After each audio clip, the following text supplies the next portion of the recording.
दिन सारी धरती पर राज करेगा। यही थे हमारे महाराज हर्षवर्धन। कुछ वर्षों बाद एक कन्या का जन्म हुआ। नाम था राज्यश्री। बड़ी ही सुंदर और भाइयों की चहेती। सयानी होने पर उसका ब्याह मुखरस के ज्येष्ठ पुत्र ग्रहवर्मन के साथ कर दिया गया। इस गठबंधन से दोनों वंश परस्पर जुड़ गए। एक दिन प्रभाकर वर्धन ने राज्यवर्धन को बहुत बड़ी सेना देकर हूणों पर आक्रमण करने के लिए भेजा। हमारे महाराज भी अपनी सेना लेकर उनके पीछे गए, जिससे कोई पीछे से आक्रमण न कर सके। फिर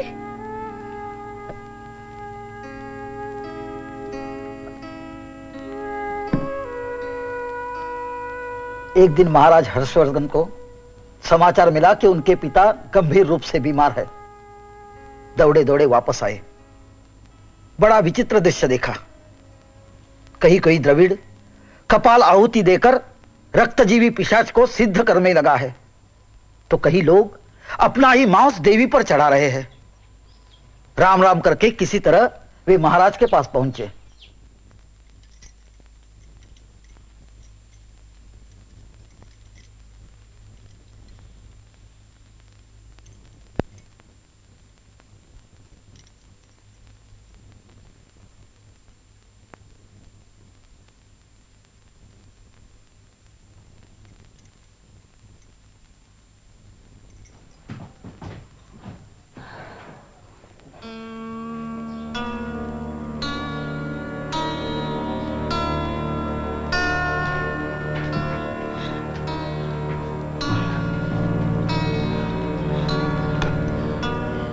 आयुष्मान वत्स आ गए। कितने दुर्बल हो गए हो तुम। भांडी, तुमने हमारे बच्चे का ध्यान नहीं रखा। ना, लेटे रहिए महाराज। क्या करूं महाराज, रास्ते पर युवराज ने अन्न का एक दाना भी मुंह में नहीं डाला। नहीं, ध्यान रखना चाहिए था। अब तो सारे राजपाट का बोझ तुम्हारे कंधों पर है वत्स। अस्तु, अब तुम आ गए हो तो हम शांति से मर सकते हैं। ना, अशुभ ना कहें। महाराज बहुत दिन तक जिएंगे। नहीं, अब तो जाना ही है। ये वैद्यराज व्यर्थ ही इतनी कड़वी औषधियां पिलाए जा रहे हैं। नहीं, पहले हर्ष भोजन कर लें, उसके बाद हाल देखा है इनका। आप पानी पीजिए महाराज, मैं युवराज को भरपेट भोजन कराता हूँ। लीजिए। नहीं नहीं,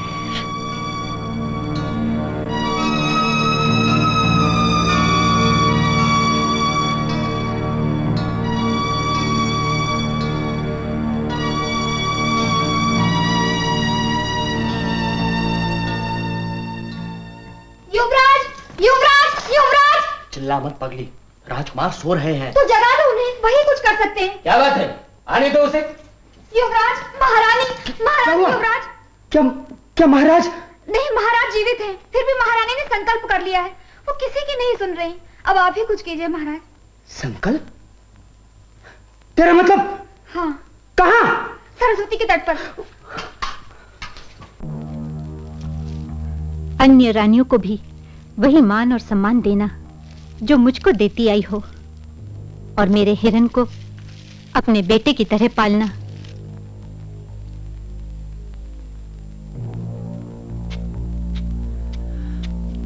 माँ, ये क्या कर रही हो माँ? हमें छोड़कर चली जाओगी? महाराज के जीते जी? मैं सदवा मरना चाहती हूँ, विधवा होकर नहीं। जीने की इच्छा भी पाप है। लेकिन हम आपके बिना कैसे रहेंगे? तुम सबके लिए मैं जो कुछ कर सकती थी कर चुकी। अब मुझे स्वर्ग में महाराज के आगमन की सूचना देनी है। नहीं, मुझे नहीं, मत रोको। ऐसा मत कीजिए। दया कीजिए हम पर, दया कीजिए। ये क्या हर्ष, तुम जैसे वीर का स्त्रियों की तरह रोना शोभा नहीं देता। क्या मेरे मन में तुम्हारे लिए स्नेह और ममता नहीं है? समझा करो, मैं वही कर रही हूँ जो उचित है। नहीं। रोक कर मेरा अनादर न करो हर्ष।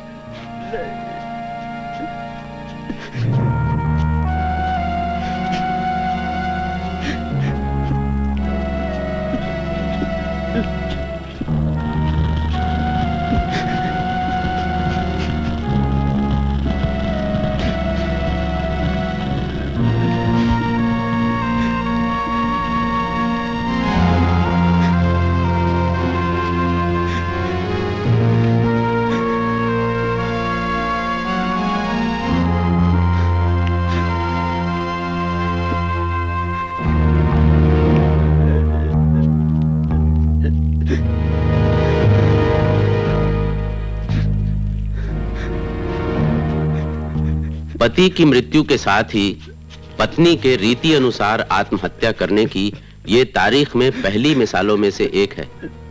इस प्रथा को बाद में सती होने की गलत उपाधि दी गई। इस तथाकथित सती प्रथा का कुलीन वर्ग में काफी चलन हुआ, जिससे उनकी शान बढ़ी। सती प्रथा सामंती नजरिए का एक पहलू था, जिसमें स्वामी के प्रति समर्पण परम गुण था। इस व्यवस्था में स्त्री का दर्जा पहले से भी पस्त हो गया। वैदिक युग के कबायली समाज में स्त्री को जो आजादी थी, या कौटिल्य के अर्थशास्त्र में जो हक औरतों को मिले थे, वो सब मनुस्मृति शास्त्र को मान्यता देने वाले सामंती समाज में छिन गए।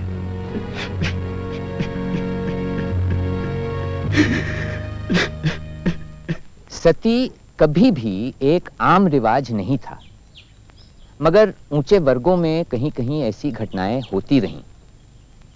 शायद ये प्रथा शाका समाज की देखा देखी में फैली, जिनके यहाँ राजा की मौत पर रानियां, सामंत और नौकर अपनी जानें कुर्बान कर देते। और महारानी सती हो गई, जैसे चंद्रमा सूर्य में समा गया हो। महारानी ने स्वर्ग में महाराज के आगमन की सूचना दी। महाराज भी चले गए। दुख की संताप से सूर्य तांबई हो गया, अंधियारा घिर आया। राजा के दास दासी प्रियजनों के मना करने पर भी प्राणों की आहुति देने लगे। कोई पर्वत की चोटी से कूद गया, कोई अग्नि की भेंट हो गया, तो किसी ने घास फूस की शैया लेकर भूख से मर जाने की ठान ली। महाराज पर तो जैसे दुख का पहाड़ ही टूट पड़ा। भारी मन से भाई की प्रतीक्षा करने लगे। मन में विचार आया, आनी जानी होनी से राजा के कर्तव्य से मुंह न फेर लेना। दुख अपने है तो साम्राज्य का गौरव भी अपना ही है। जैसे तैसे परीक्षा की घड़ियां बीती और राज्यवर्धन वापस आ गए। कैसा सुना सुना लग रहा है। हम दोनों अनाथों जैसे बैठे हैं। राजश्री को मालूम है ये? सूचना तो भेजी है। हर्ष, मेरी बात को ध्यान से सुनना और विरोध न करना। कहिए। ये राज्य सिंहासन तुम संभाल लो। ये क्या कह रहे हैं आप? आपकी वापसी तक संभालना था, सो किया। पिताजी के मरने से मेरे भीतर कुछ टूट गया है। मेरी प्रतिभा, मेरे उत्साह को घुन लग गया है। मेरा पराक्रम थक कर चूर हो गया है। शासन और सत्ता के नाम से मुझे डर लगने लगा है। मुझसे कोई भूल हुई है क्या? या मेरी किसी बात से कष्ट पहुंचा है? या किसी ने कान भर दिए हैं आपके? नहीं, ऐसा नहीं है। तो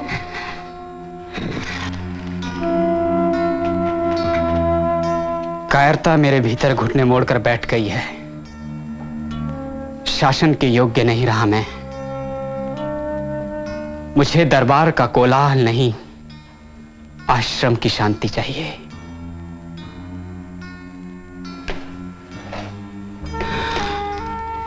ये राज्य मैं तुम्हें सौंपता हूं हर्ष।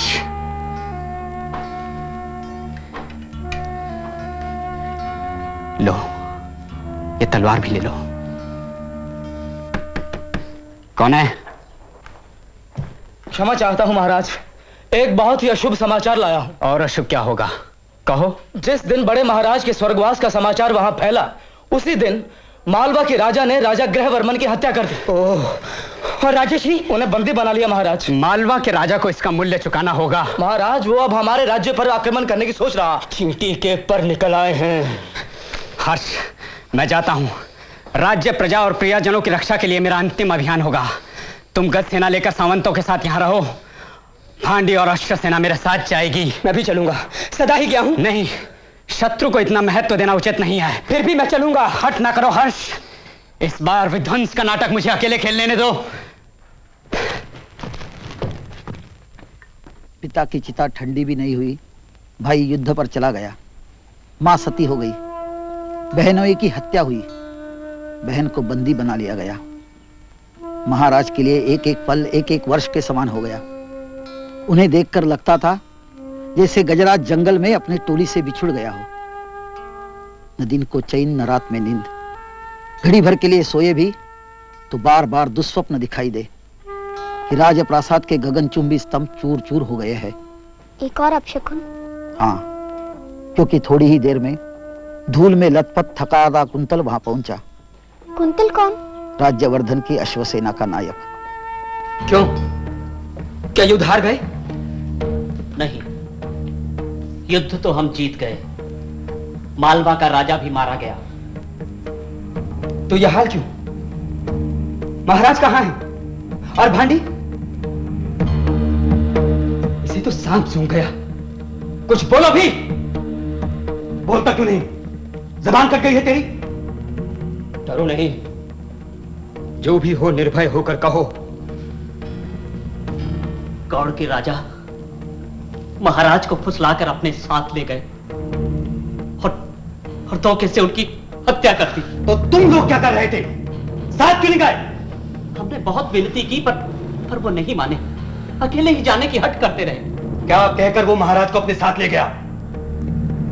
अपनी कन्या के विवाह के बारे में। शशांक के दिन पूरे हो गए। महाराज, मैंने वर्षों आपकी सेवा की है।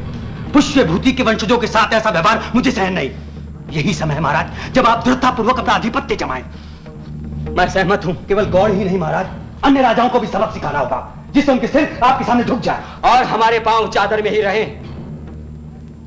इसका थोड़ा डर है महाराज, किंतु स्थिति अनुकूल है। कान्यकुब्ज के दरबारी ग्रहवर्मन का आदर करते थे। इस कांड से शशांक उनकी दृष्टि से गिर गया है, किंतु उसे डरता भी है। यदि आप शशांक पर आक्रमण की घोषणा करते तो सबका सहयोग मिलेगा। हाँ, आद्युमन से बदला लेने की भावना से शायद बात ना पड़े, पर महाराज कामरूप का राजा तो है, उससे डरता भले ही हो। यदि उसका सहयोग मिल गया तो हम शशांक को धूल चटा सकते हैं। थोड़ी आशंका तो है महाराज, किंतु संभावनाएं कहीं अधिक है। आपका तर्क काटे है। सेनाथ, युद्ध की तैयारी करो। सभी राज्यों में घोषणा कर दो कि राजा अपने अपने अस्त्र या सिर झुकाने के लिए तैयार रहें, राज कर चुकाने के लिए तैयार रहें या तलवार खींचने के लिए। जो आज्ञा महाराज।